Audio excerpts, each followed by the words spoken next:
Bienvenue sur Terre, ma grande. C'est l'horreur, tu vas te régaler. Ah, c'est pas faux. Non! Non! Oh, punaise, oui! Pas ça! Non!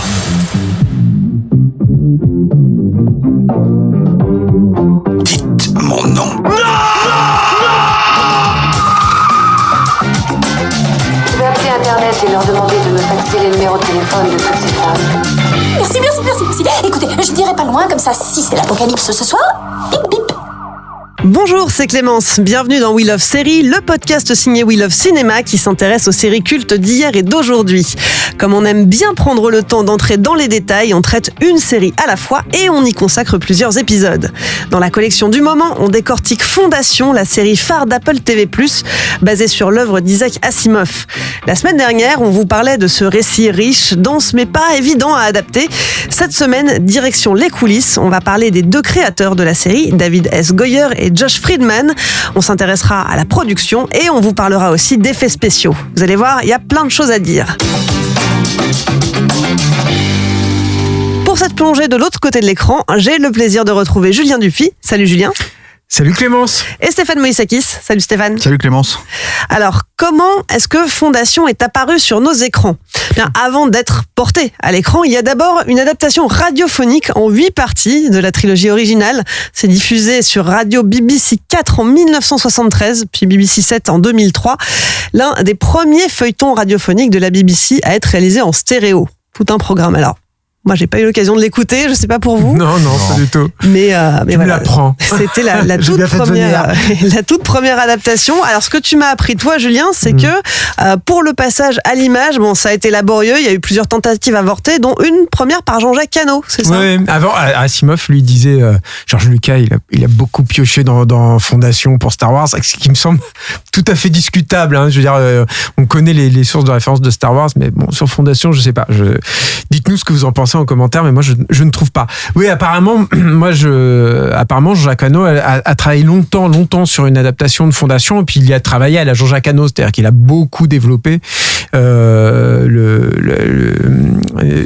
façon en fait de pouvoir porter à l'écran ce récit-là. C'est assez logique, c'est-à-dire que Hano, au fil de sa carrière, il a essayé d'investir des genres très typés, beaucoup de genres différents, et je trouve que dans la volonté de création d'un univers avec néanmoins un ancrage dans l'histoire de notre humanité, parce que c'est ça aussi Fondation.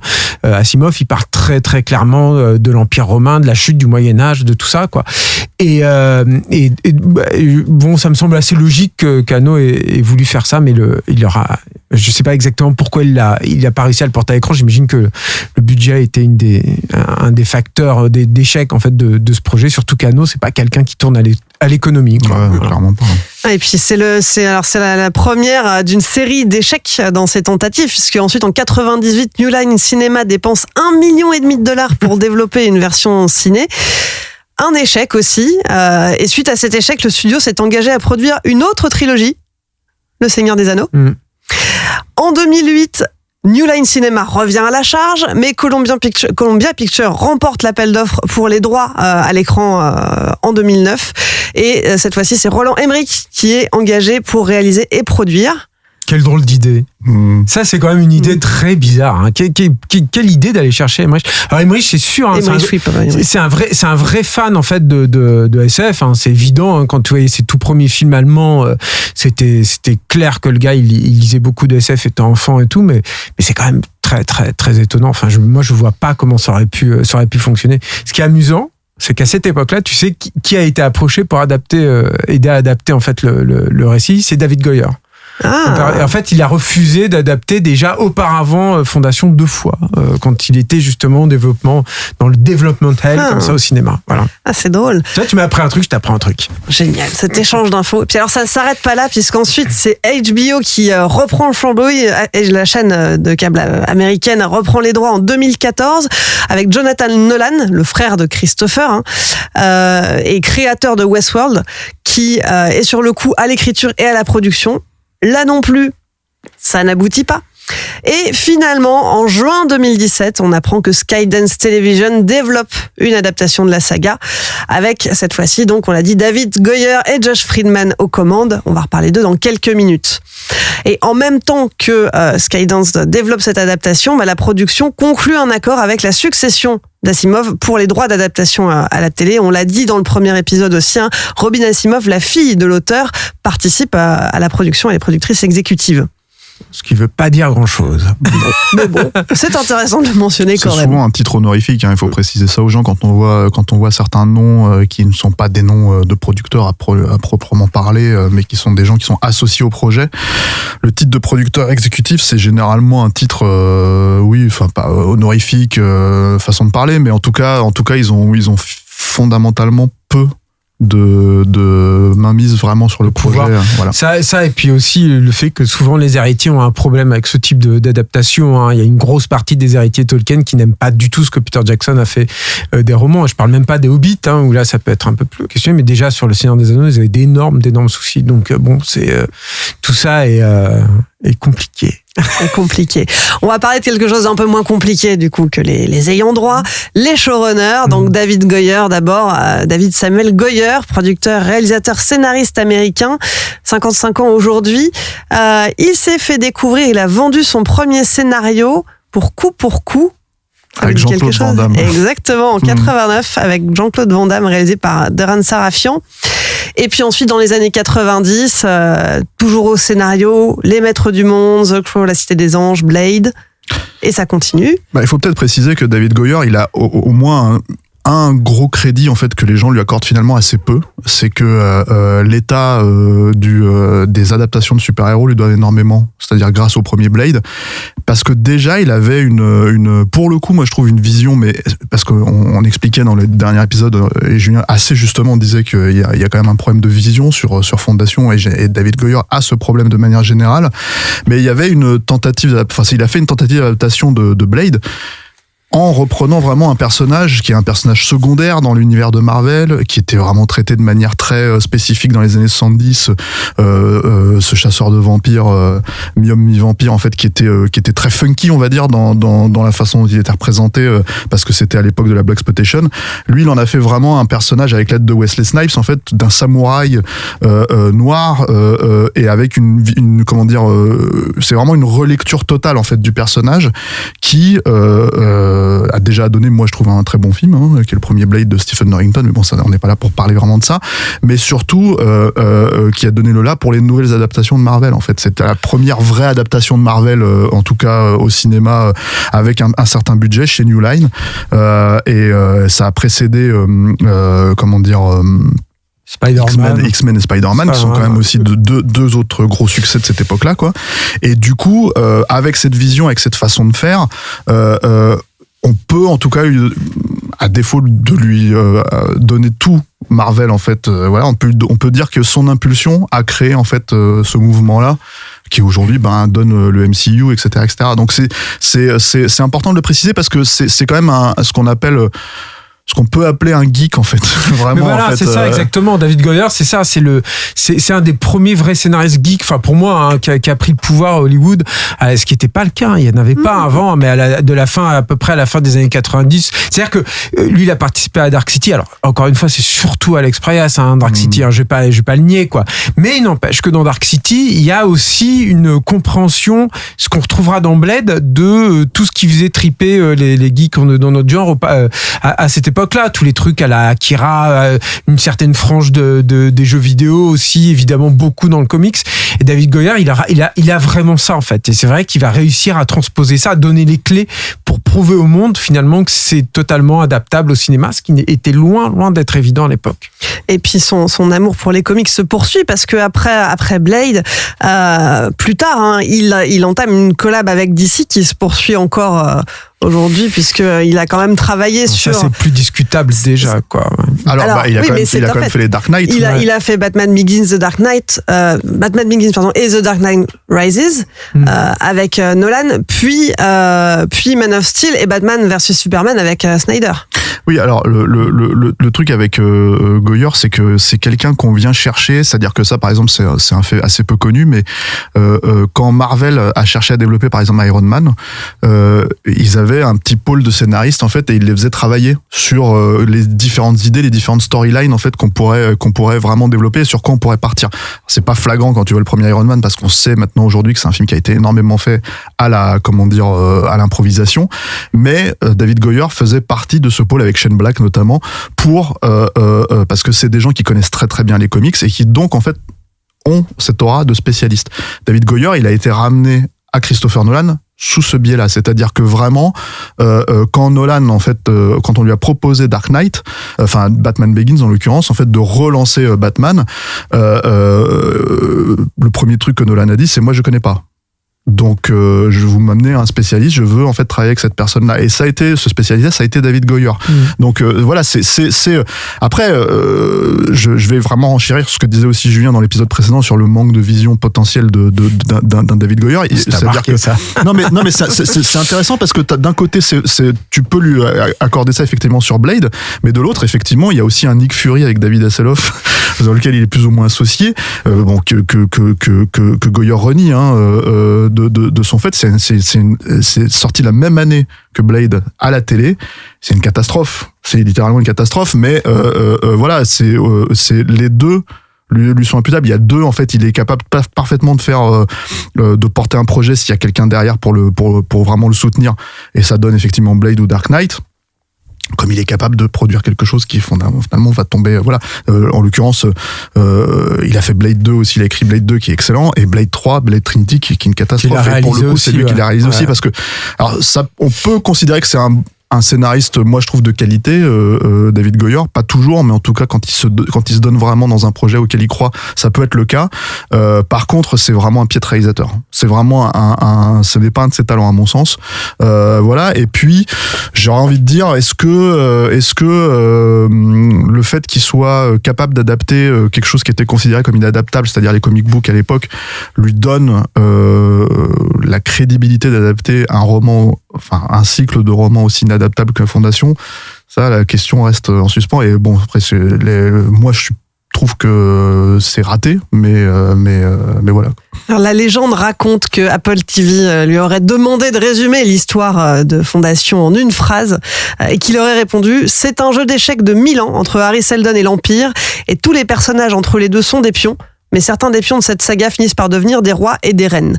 Et ça aurait convaincu la plateforme de l'embaucher. Ce qui est pas faux, hein. Ouais, il aurait appelé ça Game of Thrones dans l'espace, que ça aurait été pareil. Mais... Non, c'est pas tout à fait. Non, mais c'est pas faux. Le problème, encore une fois, mais ça on l'a évoqué sur le précédent, c'est comment tu fais sentir le temps. Et la pesanteur, j'ai envie de dire, puisqu'on parle de trucs spatial, de toutes ces institutions qui sont en train de s'affronter, enfin, toutes ces idées, c'est plutôt ces grandes idées, en fait, qui vont s'affronter. Là, c'est plus problématique. Et il y avait déjà un raté, hein, dans la carrière de Goyer, moi je trouve, sur la temporalité, hein, sur la façon, notamment, il y a alors bon, il n'est pas scénariste, c'est-à-dire il a vraiment écrit les histoires et il les a vraiment poussé sur ce qu'on appelle des outlines, hein, c'est-à-dire 30-40 pages, et après il y a un scénariste qui prend le pas dessus, quoi, dont Nolan notamment. Mais sur Dark Knight Rises, je me rappelle très bien que toute la dernière partie, qui est censée se passer sur 5 mois, cette temporalité, tu la sens jamais, vraiment jamais dans Dark Knight Rises. Je sais pas si elle est imputable, cet échec. Je sais pas si elle est imputable, mais c'est intéressant de voir que en fait, le problème est similaire sur Fondation. Il n'est pas tout seul, David Goyer, sur le show, à faire tourner ce show de Fondation, puisque à ses côtés, en tout cas au début de l'aventure, il y a Josh Friedman. Alors Josh Friedman, lui, il est scénariste et producteur de télévision américain. Il a beaucoup travaillé sur de la SF aussi, hein, la série Terminator, Sarah Connor Chronicles, l'adaptation au ciné de La Guerre des Mondes, Terminator Dark Fate, Avatar 2. Et il a aussi écrit un roman policier, Le Dahlia Noir, qui est inspiré. Il l'a adapté. C'est un roman de. Oui, pardon. C'est un roman de. Son nom m'échappe, après je l'ai lu. James Ellroy.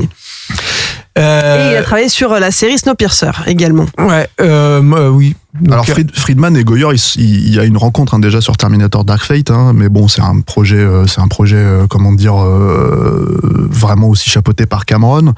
Voilà, tu as cité le Dahlia Noir. Voilà un autre exemple en fait de roman difficilement adaptable, en tout cas au cinéma, et à mon sens raté aussi en fait en termes d'adaptation. Quoi, il a aussi écrit, adapté pour le coup, La Guerre des Mondes à notre époque pour Steven Spielberg. C'est déjà beaucoup plus réussi, mais bon, quand t'as Spielberg derrière, en général, c'est difficile de se rater, quoi. Moi je sais pas après. C'est très très bien adapté. Je veux dire, le roman de Wells, c'est pas non plus forcément totalement évident. Et c'est du beau boulot, quoi. Ça a déjà été fait aussi. C'est surtout ça le truc, c'est-à-dire que en gros, pas comme ça. Non, pas comme ça, mais ça a déjà été fait. Donc je pense que éventuellement la réussite a l'air moins flagrante, même si je suis d'accord avec toi, hein, c'est un très bon scénario pour un très bon film, quoi. Mais moi, c'est un mystère pour moi, ce mec. Je connais pas trop, hein. J'ai essayé de me renseigner un petit peu sur lui. J'ai du mal à le cerner. Et puis en plus, c'est vrai qu'il y a beaucoup de choses que je n'aime pas en fait dans ce que t'as cité, hein, c'est manifeste. Après, je pense que par exemple, dans les chroniques de Sarah Connor, donc la série qui était tirée de la saga Terminator, qui était vraiment une très vilaine série, mais je pense que la problématique de la série n'est pas forcément en fait des principes scénaristiques. C'était plus large que ça, c'était plus grand que ça, et ça le dépassait. Moi, ce que je note quand même, c'est que le mec a quand même un vrai attachement à la SF, et que mine de rien, il s'est cassé de Snowpiercer quand il a eu des différends avec la production sur le fond de la série. Ouais, c'est-à-dire que c'est pas une question d'argent. C'était une question de vision. Hein, de vision. Et ça, mine de rien, ça veut dire que le gars, il a quand même une certaine intégrité, et il y a quand même malgré tout une vraie cohérence là-dedans. Et moi, par exemple, je sais que c'est pas du tout un avis beaucoup partagé, mais je trouve que dans Terminator Dark Fate, il y a des idées de scénario qui viennent peut-être de Cameron, puisqu'il a été impliqué là-dedans, que je trouve vraiment sympa, en fait, vraiment intéressantes, et qui viennent aussi d'une certaine appréciation de science-fiction, quoi. Pour tout dire, le fait que Cameron aille le chercher pour Avatar 2, pour moi, c'est quand même mine de rien. En fait, je pense que c'est surtout vraiment une preuve définitive de l'attachement du personnage pour la science-fiction. C'est-à-dire que pour le moment, à défaut d'avoir vraiment su la représenter au cinéma dans ses adaptations, je pense qu'il a vraiment ça en lui. C'est un vrai fan. Je pense vraiment ce gars-là, quoi. Et c'est quand même mine de rien, c'était les projets d'Avatar, hein, de populariser des concepts de science-fiction qui ne sont pas du tout partagés par le grand public à la base, quoi. Voilà. Et Avatar 2, donc il a travaillé dessus, ça fait un petit moment maintenant, puisque ça fait un petit moment que c'est dans les tuyaux. Il a rejoint donc Goyer pour être à la fois showrunner et producteur de la série, mais il quitte la production en avril 2019. Version officielle, il était co-scénariste et co-showrunner, pas co-producteur. Et donc la version officielle, c'est que le départ était prévu depuis le début. Un seul showrunner devrait rester en place, et donc Friedman reste impliqué en tant que producteur exécutif. Manifestement, il travaille à nouveau avec Cameron sur les suites d'Avatar. Faudra peut-être préciser, je sais pas si je me rappelle plus si on l'a dit dans le premier épisode, mais toute l'idée d'adaptation de Fondation aussi, c'est que c'est censé être sur 8 saisons, quoi. Alors oui, ça, je comptais conclure l'épisode avec, tu m'as je suis désolé, spoilé, mais non, mais c'est important de le dire parce que mine de rien, c'est censé vraiment, je veux dire, même si je pense que beaucoup de séries en fait partent du principe qu'à un moment donné on va développer et aller aussi loin.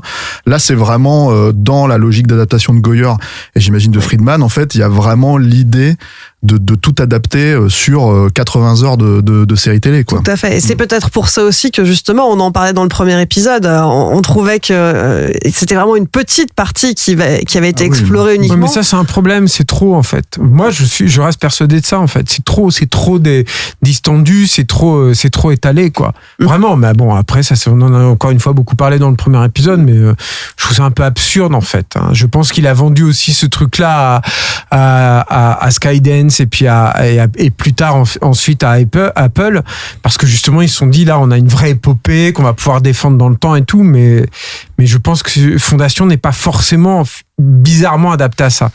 C'est-à-dire qu'un long métrage aurait été beaucoup trop peu. 8 saisons, c'est beaucoup trop, quoi. Et je trouve même qu'une saison pour ce récit-là, c'est trop. Ouais, Apple TV veut son Game of Thrones finalement. Ils se sont dit... ils veulent leur épopée, quoi. Ouais. Voilà, c'est ça. Ouais. Alors, cette première saison, elle a pris du temps à être filmée. On en parlait très rapidement dans le premier épisode. Là, on va peut-être un petit peu plus développer. Il y a eu 19 mois de tournage. C'est le Covid, notamment, qui a impacté... Alors, pas de tournage complet. C'est-à-dire qu'ils sont arrêtés, il y a eu des hiatus, il a fallu qu'ils se bougent. Ça aussi, c'est un problème aussi dans la série. C'est-à-dire qu'ils ont commencé à tourner en Islande et puis le Covid est passé par là. Et en plus, ils ont dû se confronter aux intempéries en Islande. Donc, ils sont déplacés, notamment pour les mêmes scènes à Terminus, ils sont déplacés sur l'île de Malte, et ça c'est pareil, c'est quand même pas la même chose. T'as des déserts, mais c'est pas tout à fait le même look. Et puis surtout, l'Islande donne encore, alors maintenant on l'a beaucoup vu, ça avait été utilisé, si mes souvenirs sont bons, dans Rogue One par exemple, mais il y a quand même, c'est vrai, un truc lunaire en fait dans ce type de paysage qui peut convenir à ce type de production. Et la chose qui est assez relativement atypique aussi dans Fondation, et qui a été, alors c'est David Goyer qui raconte que ça a été très dur à vendre, c'est qu'ils ont voulu tourner au maximum en décor naturel, qu'ils allaient retravailler. Et ce qui est pas forcément, je trouve, d'un point de vue du design, la pire des choses dans la série. C'est-à-dire que moi j'aime bien, ça c'est mon petit côté d'amateur de SF et tout, mais j'aime bien, eux ils voulaient pas se référer justement à Star Wars, ce genre de trucs et tout. Donc ils sont là vraiment ils ont essayé d'évoquer les couvertures des romans de SF des années 60, 70, et tu le retrouves quand même de temps en temps ça reste sur des vignettes, mais tu le retrouves.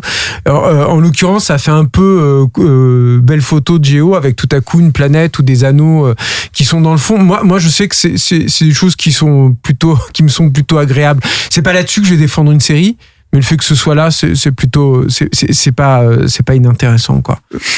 Alors, d'après ce que je lis, je crois que c'est vraiment en Irlande, en fait, que ça a été tourné et pas en Islande. Enfin, je vois pas de mention au tout début, si, je suis quasi sûr. Au tout début.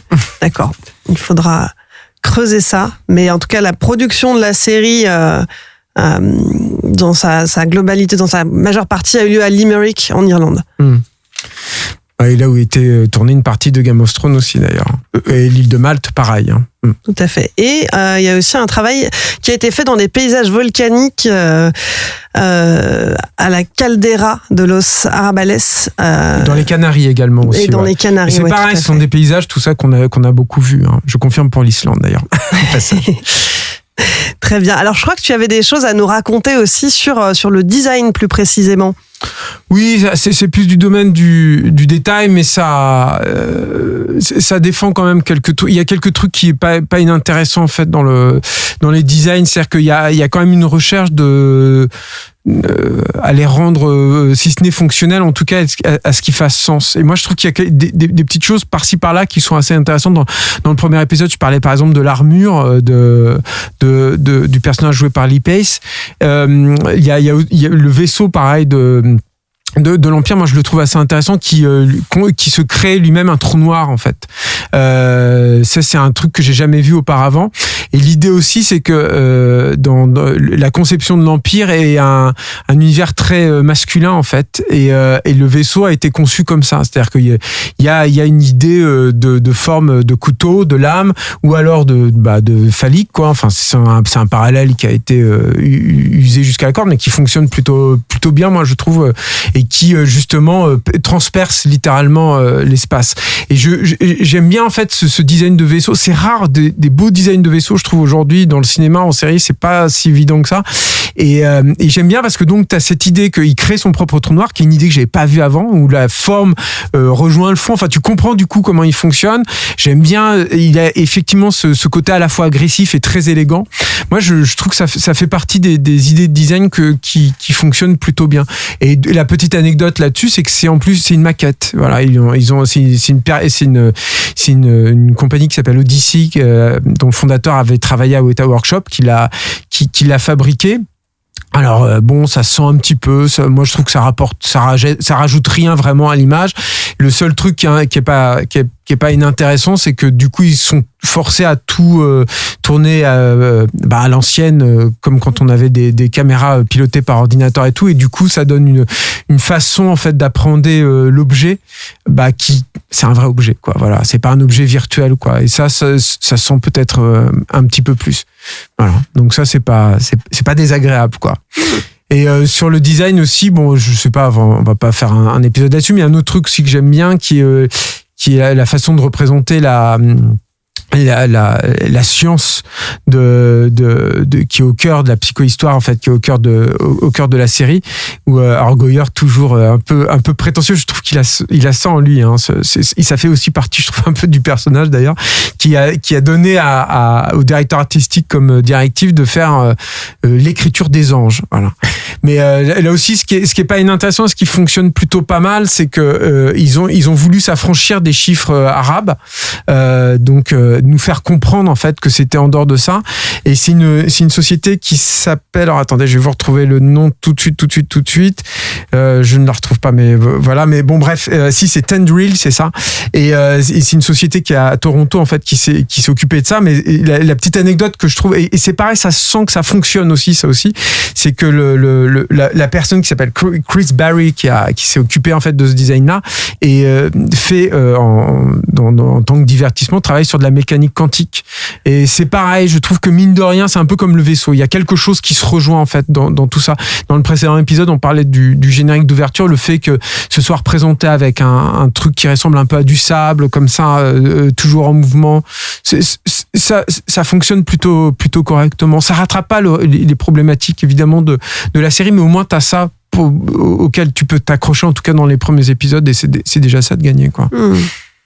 Stéphane, t'es d'accord avec Oh, moi je pense qu'après, individuellement, il y a énormément de travail qui a été projeté dans la série, quoi. Ça se sent, il y a des designs de créatures, il y a tout un tas de trucs comme ça, il y a cette énorme, comment dire, j'ai envie de dire le monolithe, presque, voilà, c'est tellement la référence est flagrante, quoi. Mais donc voilà, c'est encore une fois, je pense qu'on peut dire que c'est une jolie série à regarder. Pas toujours, quand même. Non, mais en fait, en tout cas, ça attire l'œil. Il y a un soin qui est esthétique, qui est volontaire, quoi. Maintenant, je sais pas, moi, les anachroniens, tu vois, par rapport à tout ça, toi, je viens de dire beaucoup de noms, mais ça, c'est un vrai problème. Moi, je trouve le design de leurs costumes, enfin, c'est cheap, j'ai l'impression de voir un peu mais moi, j'ai un problème italien. Moi, j'ai un problème avec les Spacers, par exemple, aussi, c'est-à-dire en termes de design. Pour moi, j'ai l'impression d'être dans le comment ça s'appelle, le film de Besson, là, le Valérian de Besson, par défaut, quoi. Mais pour moi, tout ça, c'est très, très dans l'air du temps. Mais après, oui, je suis pas comme Julien, en fait, j'ai pas d'attachement, enfin, c'est de l'attachement à la science-fiction en soi, mais pas, comment dire, au point de me dire, ah, bah là, il y a un joli vaisseau, il y a une jolie ville, et puis donc, ça me suffit pour voilà, ce travail, il est évident quand tu regardes la série, pardon, mais pour moi, 10 épisodes, effectivement, je les ai sentis passer, quoi. Bon, quelques mots du casting peut-être avant qu'on finisse cet épisode. Il n'y a pas grand monde dans la série il y a peu de comédiens et comédiennes qui sont très connus du grand public, mais on retrouve quand même Jared Harris, qu'on connaît pour son rôle dans Tchernobyl. Mais je pense qu'il a été casté pour ça, en fait. Ouais.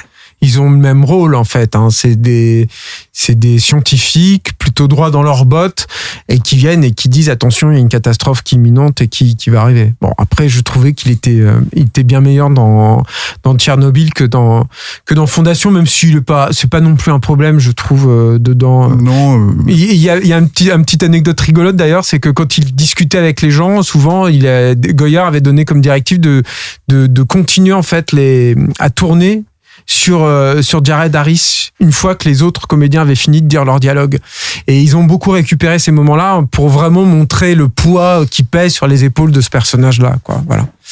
Donc non, je trouve que c'est pas un mauvais choix, quoi. Voilà. Non, il y a 2 jolies révélations aussi quand même pour les personnages de Sarah Hardin et de Gale. En fait, Léa Harvey et Lou Liobel. Ouais, qui sont des actrices que je connaissais pas. Et Lou Liobel, elle est super. Voilà, elle est super. Toutes les deux, elles sont vraiment super. Quoi. Elle disparaît quand même pendant un gros moment de la série, mais enfin, elle est présente en voix off et tout ça, mais c'est la narratrice. Oui, d'ailleurs, ça c'est pareil, c'est un truc de narration. Je crois qu'il y a au moins 4 épisodes qui commencent par ma mère me racontait que. Et t'as envie de dire oui, bon, on a compris. Voilà, mais non, elle est vraiment super et tout, et moi j'aime bien, enfin je trouve que Lee Pace est plutôt bien utilisé aussi, quoi. Voilà, et Lee Pace, autre acteur qui lui pour le coup est connu et qui incarne l'empereur, l'Empire, qui est dans la fleur de l'âge. Moi j'ai plus de mal avec Lee Pace. Moi je trouve que notamment tout son espèce de parcours christique, non seulement je trouve que cette partie là du récit est d'une lourdeur symbolique énorme, mais en plus je trouve qu'il a ils se regardent beaucoup jouer. Moi, je trouve l'IPS à chaque fois, et c'est un peu. Alors, tu pourrais dire que ça fonctionne avec le personnage, quoi, mais bon, des fois, moi, ça m'a un peu saoulé, quoi. Il m'a pas dérangé. Moi, j'ai trouvé plutôt bien exploité, quoi. Mais c'est un second rôle, hein, en général, donc c'est intéressant de le voir dans un rôle un peu principal comme ça, quoi. Mais et puis je trouve qu'il a une espèce de physique. Il est très beau d'une certaine manière, mais il a quand même un physique un peu atypique. C'est-à-dire, il a quelque chose de oui, ça c'est vrai. Que je trouve en fait fabriqué dans une éprouvette.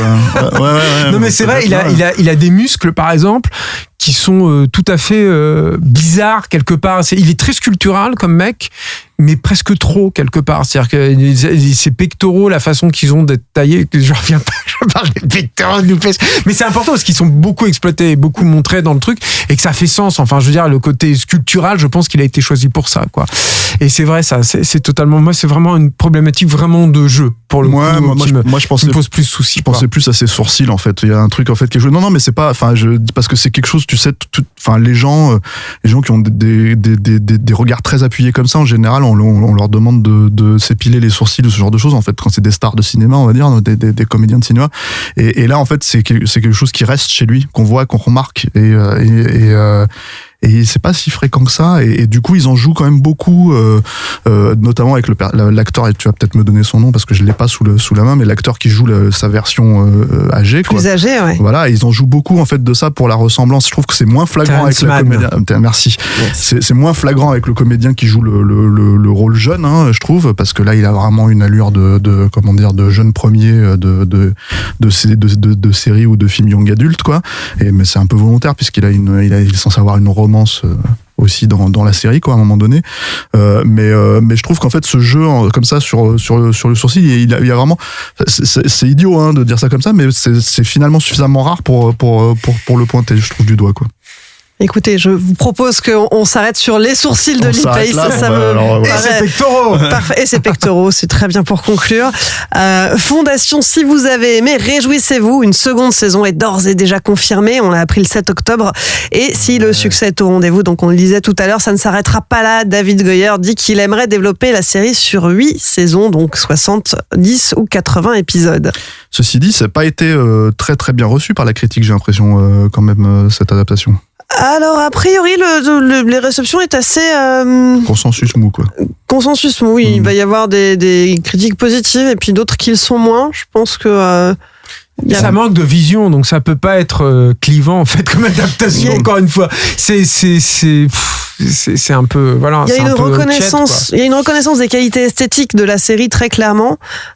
Qui sont discutables, encore une fois. Oui. Il y a encore des intérieurs de vaisseaux, par exemple, et tout. Alors, bien sûr, je ne fais que transmettre ce qui a été dit ailleurs. Tu n'es que le messager, Clémence. On n'en a pas parlé, mais moi, sur l'Invictus, je trouve ça extrêmement cheap, hein. C'est tout le passage sur l'Invictus et tout ça, ça fait Alien du pauvre, quoi, vraiment, quoi. Non, mais vraiment, c'est vrai que j'avais complètement oublié de parler de ça, mais ça fait partie des problématiques de design, tu vois. C'est-à-dire, Julien retient certaines choses, mais c'est vrai que moi je retiens un peu plus de budget dont on a parlé, qui sont un peu problème. Donc j'espère que pour les prochains, il aura un peu plus d'argent. Je voulais pas terminer sur les sourcils de l'IPS.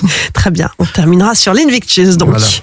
Ça y est, cette collection consacrée à Fondation est déjà terminée. Julien, Stéphane, merci de m'avoir accompagné pour ces 2 émissions. Merci Clémence. Merci. We Love Série, c'est fini pour aujourd'hui. Pour suivre les prochains épisodes ou réécouter celui-ci, rendez-vous sur welovecinema.bnp Paribas et sur vos applis de podcast. Nous, on se retrouve mardi prochain pour une nouvelle collection, la toute dernière de l'année. Et on vous promet quelque chose au-delà du réel. Bonne semaine et à très vite.